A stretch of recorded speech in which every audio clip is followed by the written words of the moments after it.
I've flown all over the world, in some 20 countries.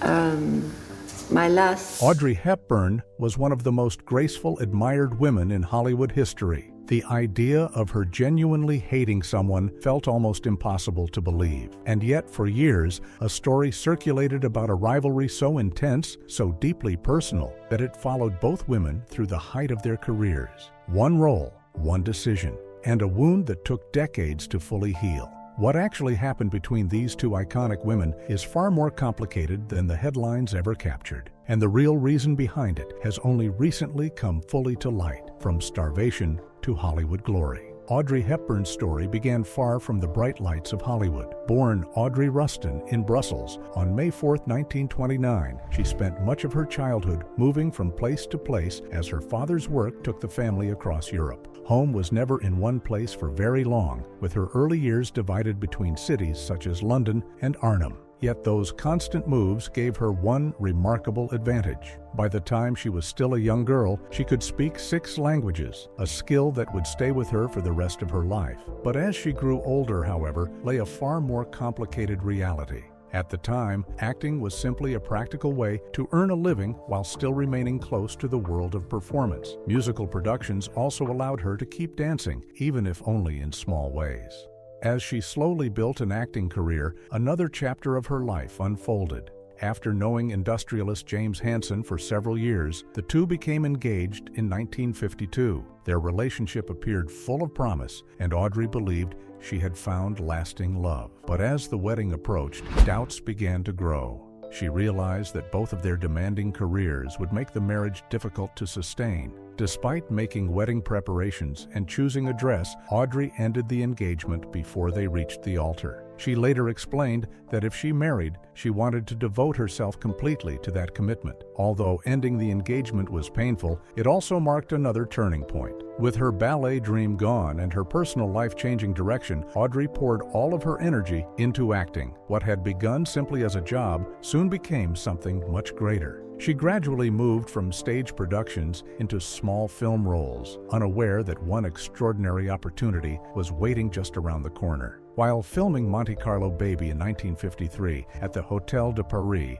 Audrey caught the attention of the celebrated French writer Colette. Impressed by her natural charm, Colette personally chose Audrey to play the lead role in the Broadway production of Gigi. It was a remarkable breakthrough. Yet an even bigger opportunity was arriving at almost exactly the same time. Director William Wyler had been searching for the perfect actress to star in Roman Holiday. After watching Audrey's screen test, he immediately knew he had found the person he had been looking for. The decision was especially surprising because Elizabeth Taylor had previously been considered for the role. But after seeing Audrey perform, Wyler completely changed his mind. He believed she possessed the rare combination of innocence, warmth, humor, and natural talent that the character required. Gregory Peck recognized it as well. Although he was already one of Hollywood's biggest stars, Peck insisted that Audrey receive equal billing alongside him on the movie posters. He believed she was destined for greatness and did not want her contribution treated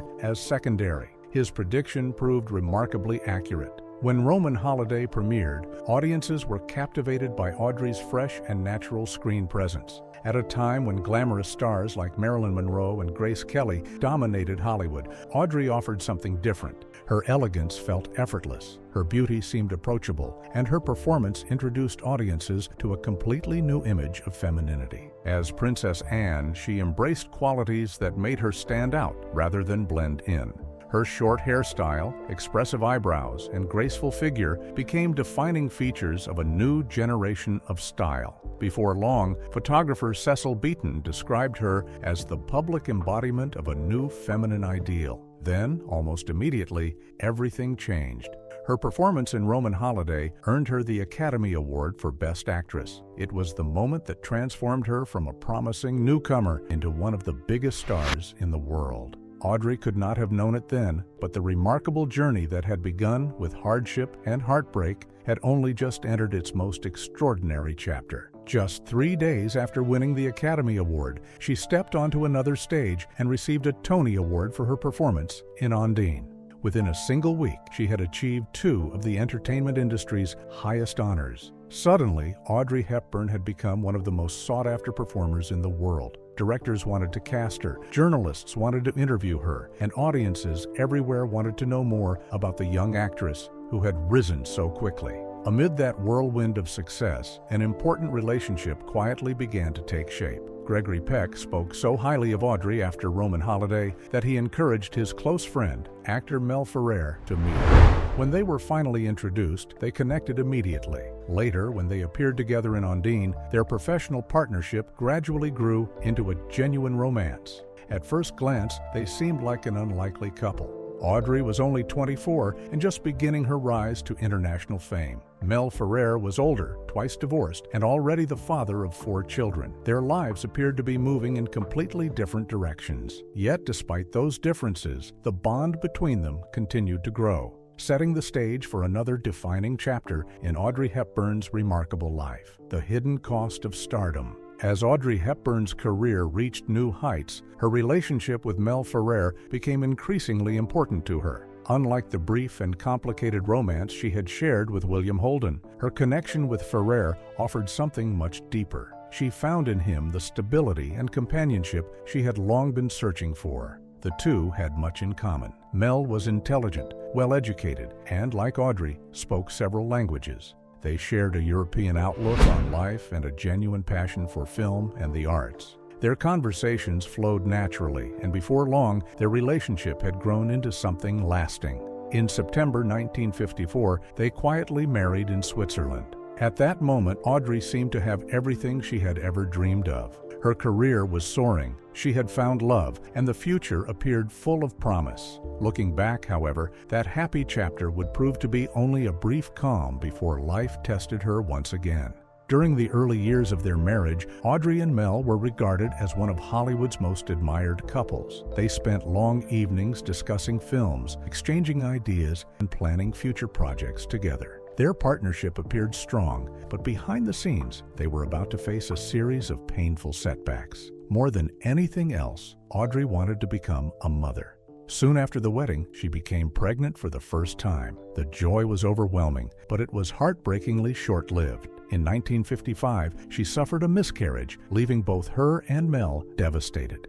Several years later, in 1959, hope returned when she became pregnant again. At the time, Audrey was filming her only Western, The Unforgiven. The role required several horseback scenes, and during production, disaster struck. She was thrown from her horse in a serious accident that left her with a broken back. The situation was even more frightening because she was expecting a child. Filming stopped immediately, while Audrey spent 6 difficult weeks recovering in the hospital. Even after such a severe injury, she remained determined to fulfill her professional responsibilities.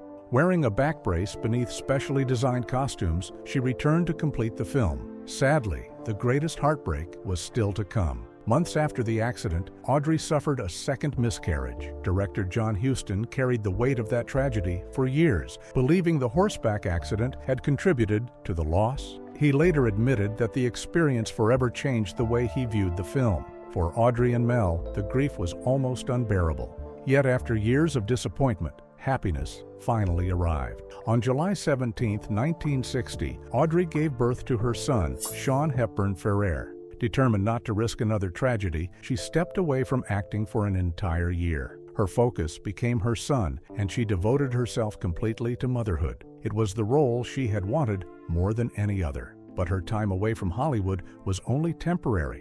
In 1961, Audrey accepted the role that would define her career forever. She was cast as Holly Golightly in Breakfast at Tiffany's. Ironically, she had never been the first choice. Author Truman Capote had imagined Marilyn Monroe in the role from the very beginning. However, Monroe declined the part because she believed portraying the character could damage her public image. Capote was deeply disappointed when the studio cast Audrey instead. He didn't hide how he felt, openly criticizing the decision and insisting the filmmakers had ignored his vision for the story. His comments affected Audrey more than most people realized. She was already unsure if she was the right person to play Holly. Naturally quiet and reserved, she struggled to connect with Holly's bold, outgoing personality. As filming went on, the pressure only grew. The stress became so overwhelming that she grew increasingly anxious and even lost more weight during production. But despite all those doubts and challenges, Breakfast at Tiffany's did far more than make Audrey Hepburn a bigger movie star. It turned her into a timeless fashion icon, the secret pain she carried. By 1964, Audrey reunited with William Holden while filming Paris When It Sizzles. Time had passed, but Holden's feelings for her had not. Still deeply attached to Audrey, he hoped they might rekindle their earlier romance. Unfortunately, reality was very different. Audrey was happily married, while Holden continued struggling with alcoholism. One evening, after drinking heavily, he attempted an impulsive and deeply embarrassing romantic gesture by trying to climb toward Audrey's dressing room window. He lost his grip before reaching it and fell to the ground. The incident brought any lingering hopes of reconciliation to an end. Yet for Audrey, personal challenges were only beginning to grow. From the outside, her life appeared almost perfect. She remained one of the world's biggest movie stars, admired wherever she went. Behind closed doors, however, old emotional wounds continued to shape her life. Many biographers believe the pain of her father's abandonment followed Audrey into adulthood. Having lost his love so suddenly as a child, she often sought security and reassurance in the men she loved. That emotional pattern gradually affected her marriage to Mel Ferrer. Although Mel strongly supported her career, he also exercised considerable influence over it. Over time, that balance shifted, and Audrey began feeling increasingly unhappy. Rumors of controlling behavior, frequent arguments, and affairs eventually surrounded the couple. After 14 years together, they divorced. The separation marked one of the most painful chapters of Audrey's personal life. Then, in 1967, she made a decision that surprised almost everyone. At the very peak of her fame, Audrey chose to step away from Hollywood. The reason had little to do with acting itself. Her greatest concern was her son, Sean. Having experienced such a difficult childhood, she was determined to give him the stable family life she had never enjoyed herself. She believed that meant spending less time on film sets and more time at home. That same year, another unexpected romance entered her life. While on a Mediterranean cruise, Audrey met Italian psychiatrist Andrea Dotti. Their relationship developed quickly as they explored historic sites together and spent long days talking. Within only a few months, they married. Audrey embraced the opportunity to begin again. She moved to Rome with dreams of raising a larger family and leaving the pressures of Hollywood behind. For a while, it seemed she had finally found the peaceful life she had always wanted. Sadly, the reality proved very different. Although Andrea was respected professionally, his private life became a source of enormous pain. Reports of repeated infidelity soon emerged, eventually revealing a pattern that deeply hurt Audrey. Even after learning of his affairs, she tried to save the marriage for the sake of their son, Luca. At the same time, another challenge made life increasingly difficult. Audrey had hoped moving to Italy would allow her to escape constant public attention, but her international fame followed her everywhere. Paparazzi surrounded her daily, making even simple family outings almost impossible. The peaceful life she had imagined slowly slipped away. Eventually, she returned to filmmaking. She appeared alongside Sean Connery in Robin and Marion, before later starring in Bloodline. During the production of Bloodline, she formed a close relationship with her co-star, Ben Gazzara. Both were struggling through unhappy marriages, and their shared loneliness brought them together. What began as friendship developed into a romance that offered comfort during an emotionally difficult period. Yet neither believed the relationship had a future. Living on different continents and facing complicated personal circumstances, they understood their time together could never last. Gazzara later spoke with great admiration about Audrey, remembering not only her kindness, but also the surprising lack of confidence she carried.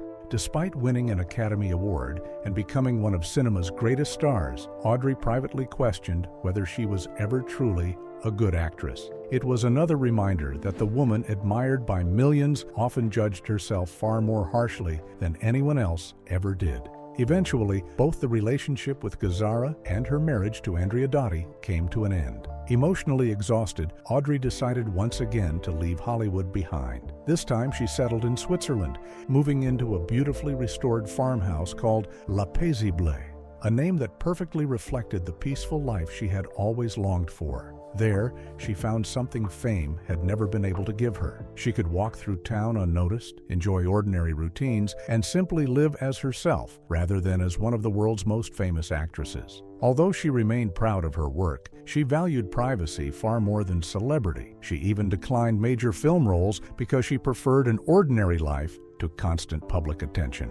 While quietly rebuilding her life, fate introduced her to one final great love. At a charity auction, Audrey met Dutch actor Robert Wolders, the widower of actress Merle Oberon. What began as a simple introduction gradually grew into a close friendship. Robert was initially unsure whether Audrey would even agree to see him. After asking her out once and believing he had been politely turned down, he was pleasantly surprised when she contacted him the following day. One drink became dinner, and dinner led to countless long conversations. Their relationship developed naturally. Having experienced both happiness and heartbreak, they met at exactly the right stage in their lives. They shared similar values, appreciated quiet country living, loved animals, and enjoyed spending time away from the spotlight. Although Audrey was still legally married when they first became close, her relationship with Andrea Dotti had effectively ended. She handled the situation with honesty and dignity before beginning her new life with Robert. For Audrey, Robert became far more than a companion.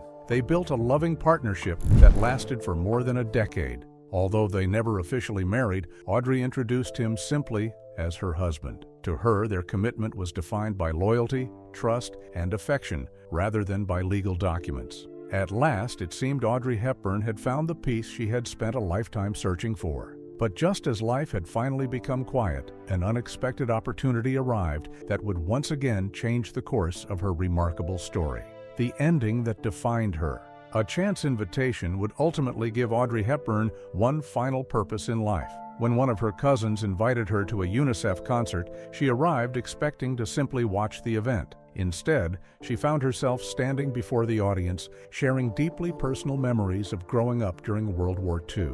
She spoke about hunger, fear, and what it felt like to be a child, living through one of history's darkest conflicts. Among those listening that day was the head of UNICEF. Moved by Audrey's story and the sincerity with which she spoke, he approached her after the event with an extraordinary proposal. He asked her to become a full-time UNICEF Goodwill Ambassador. With that single conversation, the peaceful retirement Audrey had imagined disappeared. This time, however, her travels carried a very different purpose. She no longer crossed the world for film premieres or movie sets. Instead, she traveled to some of the poorest and most troubled places on Earth, meeting families who were living through hardships that reminded her of her own childhood. She understood hunger because she had lived through it herself. Every visit to a refugee camp or struggling village became deeply personal. Rather than reopening old wounds, the work gave her a chance to heal them. Helping children became more than a humanitarian mission.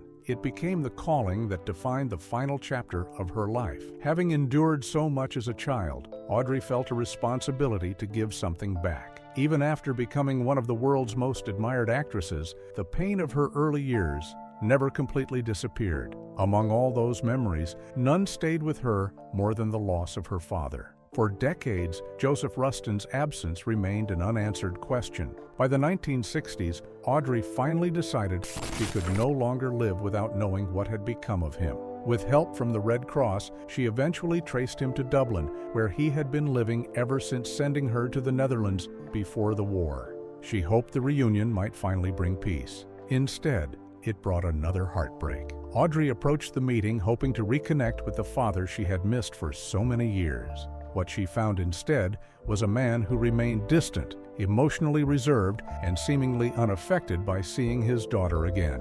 It was not the reunion she had imagined, yet Audrey responded in a way that reflected the compassion she had become known for. Despite everything that had happened, and despite her father's troubling political past, she chose forgiveness over resentment. She even supported him financially for the remainder of his life. Still, the emotional wound never fully disappeared. There was also a striking contrast between the paths they had taken. While Joseph Rustin had once supported fascism, Audrey devoted the final years of her own life to helping vulnerable children.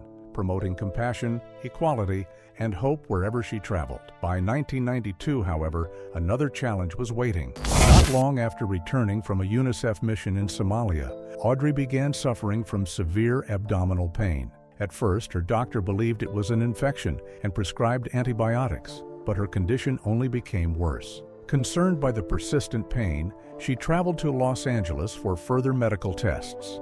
There, doctors discovered the cause. Audrey had developed pseudomyxoma peritoneae, a rare form of cancer that usually begins in the appendix and can remain hidden for years before symptoms appear. She underwent surgery almost immediately. Sadly, by the time the disease was discovered, it had already advanced too far for treatment to be successful. Even then, Audrey faced the diagnosis with remarkable calm. Rather than reacting with anger or panic, she quietly accepted the news. Her son, Sean Ferrer, later recalled that after learning the seriousness of her illness, she simply looked out the window and expressed her disappointment with quiet dignity. As her condition worsened, Audrey had one final wish.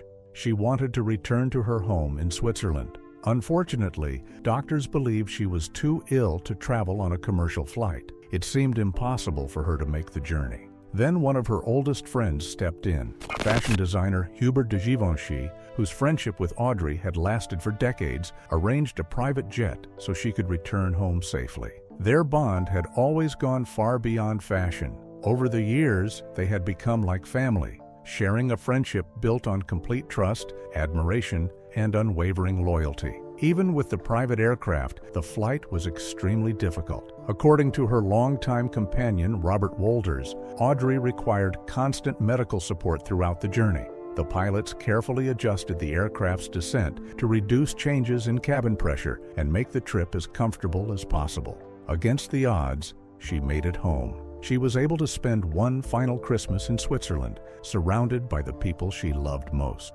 During those final days, Audrey made one last thoughtful gesture. She asked Robert to buy 3 winter coats. She then gave them to the 3 men who meant the most to her: Robert Wolders, Hubert de Givenchy, and her son, Sean. It was a simple but deeply personal gift. She wanted each of them to have something that would remind them of her whenever they wore it. Audrey spent her final weeks at her beloved home, La Paisible, in the quiet village of Tolochenaz. Surrounded by peaceful countryside and cared for by hospice staff, she remained in the place where she had found the happiness and privacy she had searched for throughout her life. According to Robert Wolders, Audrey was never truly afraid of death. What saddened her most was knowing that she would no longer be able to continue her work with UNICEF. Helping children had become her greatest purpose, and leaving that mission behind was the hardest part of saying goodbye. On the night of January 20th, 1993, Audrey Hepburn passed away peacefully in her sleep at her home in Switzerland. Audrey Hepburn utterly hated her. Now we know why. Audrey Hepburn and Julie Andrews were 2 of the most beloved stars of their generation. Their names became synonymous with elegance, talent, and timeless performances. But long before they were celebrated as Hollywood legends, the 2 women found themselves at the center of one of the film industry's most talked about casting decisions. The story began in the early 1960s when the hugely successful Broadway musical My Fair Lady was finally being adapted for the big screen. It was one of the most anticipated productions of the decade, and everyone wanted to know who would play Eliza Doolittle. The studio ultimately chose 34-year-old Audrey Hepburn. The decision immediately surprised audiences because Julie Andrews, who was 30 at the time, seemed like the obvious choice. She had already earned widespread praise for playing Eliza on Broadway, and many theater fans believed the role belonged to her. At that point, Andrews had not yet appeared in a feature film, but her stage performance had convinced many people that she was the perfect actress to carry the story onto the big screen. For a while, it even appeared that she would get the part without much competition. Then everything changed. According to long-standing Hollywood stories, Warner Brothers studio head Jack Warner invited Andrews to take a screen test. She reportedly declined, believing there was little need to prove herself after already performing the role successfully on stage. Whether intended or not, that decision was said to leave a poor impression on Warner. Soon afterward, Warner publicly announced that he was looking for established movie stars rather than Broadway performers. That announcement opened the door for Audrey Hepburn. By then, Hepburn had already become one of Hollywood's brightest stars thanks to films like Sabrina, Funny Face, and Breakfast at Tiffany's.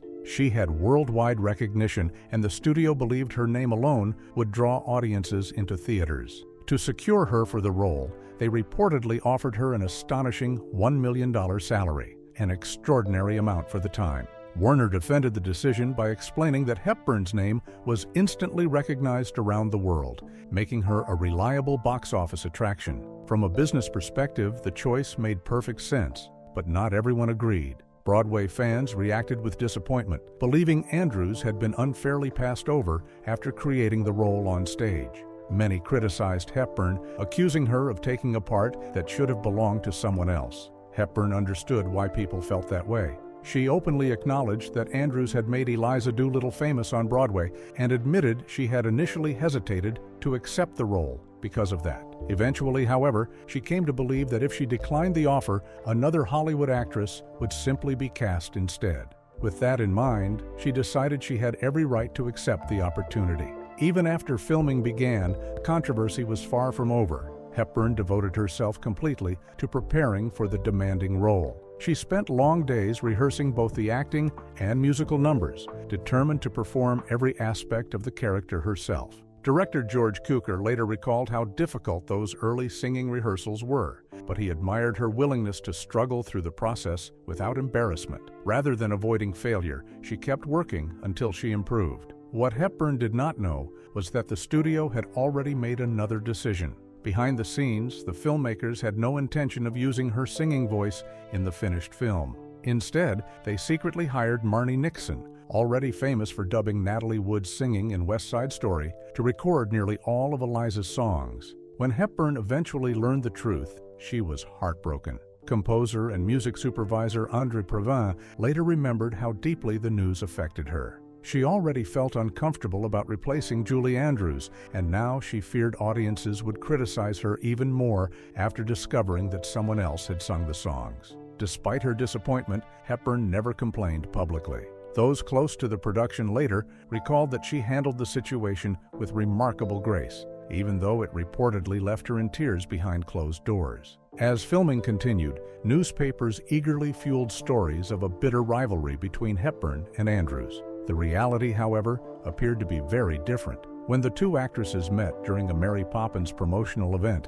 they treated one another with warmth and respect. There was no public hostility between them, despite what many headlines suggested. Andrews even displayed her trademark sense of humor by joking that if the studio had ever asked her to dub Hepburn's songs, she would have refused in spectacular fashion. When My Fair Lady was finally released, the film became an enormous commercial success. It earned around $72 million at the box office and received an impressive 12 Academy Award nominations, making it one of the biggest films of the year. Yet, while audiences embraced the movie, many critics remained harsh toward Hepburn's performance. Some argued that replacing her singing voice made her portrayal feel incomplete, while others criticized the studio's decision rather than Hepburn herself. The debate over her casting continued long after the film reached theaters. Then came the biggest surprise of all. When the Academy Award nominations were announced, Audrey Hepburn was absent from the Best Actress category.